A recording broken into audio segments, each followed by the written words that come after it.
जीवित पुत्रिका व्रत कथा। जीवतिया व्रत कथा। जीतिया व्रत कथा। इस कथा के बिना व्रत अधूरा होता है। जीतिया व्रत माताएं अपनी संतान की दीर्घायु के लिए करती हैं।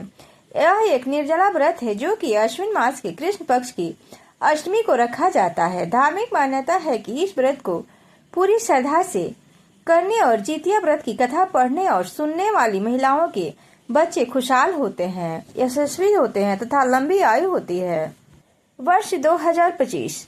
एक बार नौमिषारण्य के निवासी ऋषि ने संसार के कल्याणार्थ सूत जी से पूछा, हे सूत जी, कराल कलिकाल में लोगों के बालक किस तरह से दीर्घायु होंगे, सो कहिए। सूत जी बोले, जब द्वापर का अंत और कलयुग का आरंभ था, उसी समय बहुत सी शोकाकुल स्त्रियों ने आपस में सलाह की कि क्या इस कलयुग में माता के जीवित रहते पुत्र मर जाएंगे। जब वे आपस में कुछ निर्णय नहीं कर सकी तो गौतम जी के पास पूछने के लिए गयी।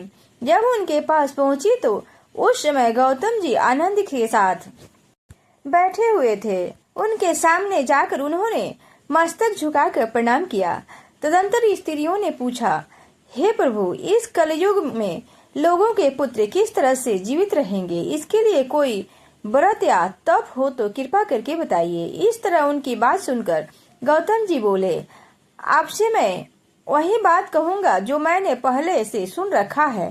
गौतम जी ने कहा कि जब महाभारत युद्ध का अंत हो गया और द्रोण पुत्र अश्वत्थामा के द्वारा अपने बेटों को मरा देखकर सब पांडव बड़े दुखी हुए तो पुत्र के शोक में व्याकुल होकर द्रौपदी अपनी सखियों के साथ ब्राह्मण श्रेष्ठ धौम्य के पास गई और उसने धौम्य ऋषि से कहा, हे विपेंद्र, कौन सा उपाय करने से बच्चे दीर्घायु हो सकते हैं, कृपा करके ठीक ठीक से कहिए।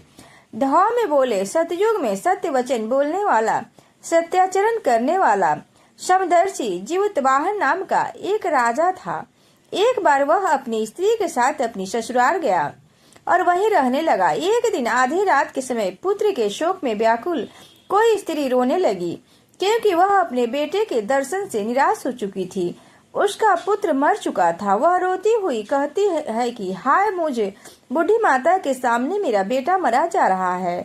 उसका रुंदन सुनकर राजा जिमुतवाहन का तो मानो हृदय विदीर्ण हो गया। वह तत्काल उस स्त्री के पास गए और उसने पूछा, तुम्हारा बेटा कैसे मरा।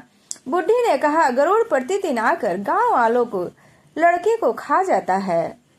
इस पर दयालु राजा ने कहा, अब तुम रो मत, आनंद से बैठो, मैं तुम्हारे बच्चे को बचाने का यत्न करता हूँ। ऐसा कहकर राजा उस स्थान पर गया जहाँ गरुड़ आकर प्रतिदिन मांस खाया करता था।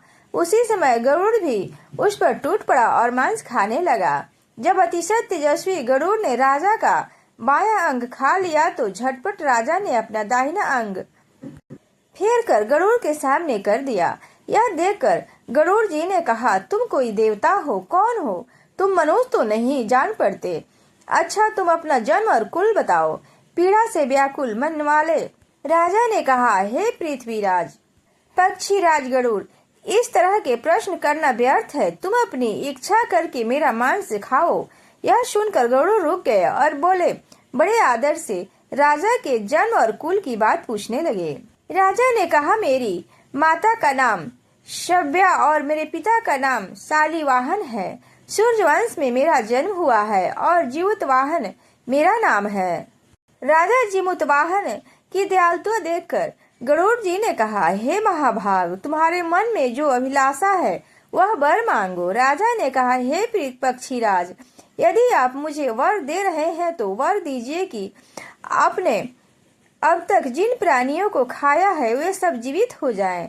स्वामी, आपसे विनती है कि अब से आप यहाँ बालकों को न खाएं और कोई ऐसा उपाय करें कि जहाँ जो उत्पन्न हो वे लोग बहुत दिनों तक जीवित रहें। धौम्य ने कहा कि पृथ्वी पर एक उत्तम व्रत बताता हूँ। पक्षीराज गरुड़ राजा को वरदान देकर स्वयं अमृत लाने के लिए नागलोक चले गए। वहां से अमृत लाकर उन्होंने उन मरे मनुष्यों की हड्डियों पर बरसाया। ऐसा करने से सब लोग जीवित हो गए जिनको की पहले गरुड़ ने खाया था। राजा के त्याग और गरुड़ की कृपा से वहां के लोगों का बहुत सा कष्ट दूर हो गया। उस समय राजा के शरीर की शोभा दूनी हो गई थी। राजा की दयालुता देखकर गरुड़ ने फिर कहा, मैं संसार के कल्याणार्थ एक और वरदान दूंगा। आज अश्विन कृष्ण सप्तमी से रहित शुभ अष्टमी तिथि है। आज ही तुमने यह उत्तम काम किया है। तुमने यहाँ की प्रजा को जीवन दान दिया है। हे वत्स, अब से यह दिन ब्रह्म भाव हो गया है, जो मूर्ति भेद से विविध नामों से विख्यात है। वही त्रैलोक्य से पूजित दुर्गा अमृत प्राप्त करने में अर्थ में जीवित पुत्रिका कहलाई। सो इस तिथि को जो स्त्रियां उस जीवित पुत्रिका और कुश की आकृति बनाकर तुम्हारी पूजा करेंगी तो दिनों दिन उनका सौभाग्य बढ़ेगा और वंश की भी वृद्धि होगी।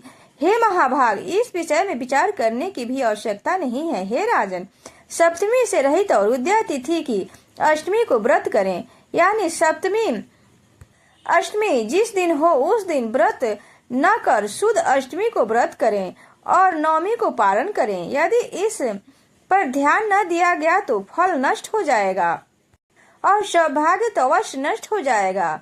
जीवित वाहन को इस तरह का वरदान देकर गरुड़ वैकुंठ धाम को चले गए और राजा भी अपनी पत्नी के साथ अपने नगर को वापस चले गए। धौम्य द्रौपदी से कहते हैं, हे देवी, मैंने यह अतिशय दुर्लभ व्रत तुमको सुनाया है। इस व्रत को करने से बच्चे दीर्घायु होते हैं। हे देवी, तुम भी पूर्वोक्त विधि से यह व्रत और दुर्गा जी का पूजन करो, मैं तुम्हें अभिलाषित फल प्राप्त होगा। मुनिराज, धौम्य की बात सुनकर द्रौपदी के हृदय में एक प्रकार का कौतूहल उत्पन्न हुआ और सभी स्त्रियों को बुलाकर उनके साथ यह उत्तम व्रत किया। गौतम जी ने कहा, यह व्रत और उनके प्रभाव को किसी एक चीह ने सुन लिया और एक सखी सियारिन को बताया। इसके बाद पीपल की वृक्ष शाखा पर बैठकर उस चिल्ह ने और उस वृक्ष के खोते में बैठकर सियारिन ने भी व्रत किया। फिर वही चिल्हो किसी उत्तम ब्राह्मण के मुंह से यह कथा सुनी और पीपल के खोते में बैठी हुई अपनी सखी को सुनाया। सियारिन ने आधा कथा सुनी थी कि उसे भूख लग गई और वह उसी समय 100 के मरे हुए शमशान में पहुंची। वहां उसने इच्छा भर मांस का भोजन किया और चील बिना कुछ खाए पिए रह गई और सवेरा हो गया। सवेरे वह गौशाले में गई और वहां गौ का दूध पिया। इस तरह नवमी को उसने पारण किया। कुछ दिनों बाद वे दोनों मर गई और अयोध्या में किसी धनी व्यापारी के घर में जन्मी। संजोग से उन दोनों का जन्म एक ही घर में हुआ, जिसमें सियारिन जेठ हुई और चिल्ह छोटी हुई। वे दोनों सभी शुभ लक्षणों से युक्त थे, इसलिए बड़ी लड़की काशीराज के छोटे बेटे और उसके मंत्री के साथ अग्नि के सामने विधि पूर्वक ब्याही गई। पूर्व जन्म के कर्म फल से वह मृगनयनी रानी हुई। जिस किसी भी संतान को उत्पन्न करती वह मर जाती थी और पूर्व जन्म के बातों को स्मरण करने वाली मंत्री की पत्नी ने अष्टबासुओं के सदृश तेजस्वी 8 बेटे उत्पन्न किए और सभी जीवित रह गए। अपनी बहन के पुत्रों को जीवित देखकर ईर्ष्यावश राजपत्नी ने अपने स्वामी से कहा कि यदि तुम मुझे जीवित रखना चाहते हो तो इस मंत्री के सभी पुत्रों को उसी जगह भेज दो जहां मेरे बेटे गए हैं, अर्थात इन्हें मार डालो। यह सुनकर राजा ने उस मंत्री के पुत्रों को मारने के लिए कई प्रकार के प्रयास किए, पर मंत्री पत्नी ने जीवित पुत्रिका के पुण्य बल से बचा लिया। एक दिन राजा ने अपने आदमियों से उन पुत्रों का सिर कटवाकर पिटारी में रखवा दिया और वह पिटारी उसकी माता मंत्री के पास भेज दिया, किंतु वे 8 सिर बेशकीमती जवाहरात हो गए और भले चंगे वे 8 लड़कों अपनी माता के पास वापस चले गए। उनको जीवित देखकर राजपत्नी को बड़ा विस्मय हुआ। अंत में वह मंत्री की पत्नी के पास आई और पूछने लगी, बहन, तुमने कौन सा ऐसा पुण्य किया है जिससे बार बार मारे जाने पर भी तुम्हारे बेटे को नहीं मार पाती? इस पर मंत्री की पत्नी ने कहा, पूर्व जन्म में चील थी और तुम सियारिन थी, दोनों ने व्रत किया था। तुमने व्रत के नियमों का भली भांति पालन नहीं किया था और मैंने किया था। इस दोष से हे बहन तुम्हारे बेटे नहीं जीते। और रानी, अभी तुम उस जीवित पुत्र का व्रत को करो तो तुम्हारे बेटे दीर्घायु होंगे। मैं तुमसे सच सच कह रही हूँ। उसके कथानुसार रानी ने व्रत किया, तभी से उसके कई बेटे सुंदर और दीर्घायु होकर बड़े राजा हुए। सूत जी कहते हैं कि इस प्रकार सब प्रकार का आनंद देने वाला मैंने यह दिव्य व्रत बतलाया है। स्त्रियां चिरंजीवी संतान चाहती हो तो विधि पूर्वक यह व्रत करें। जितिया व्रत के पहले दिन महिलाएं सूर्योदय से पहले जागकर स्नान करके पूजा करती हैं और फिर एक बार भोजन ग्रहण करती हैं। उसके बाद पूरा दिन निर्जला व्रत करती हैं। इसके बाद दूसरे दिन सुबह सवेरे स्नान करने के बाद महिलाएं पूजा पाठ करती हैं और फिर पूरा दिन निर्जला व्रत करती हैं। व्रत के तीसरे दिन महिलाएं पालन करती हैं।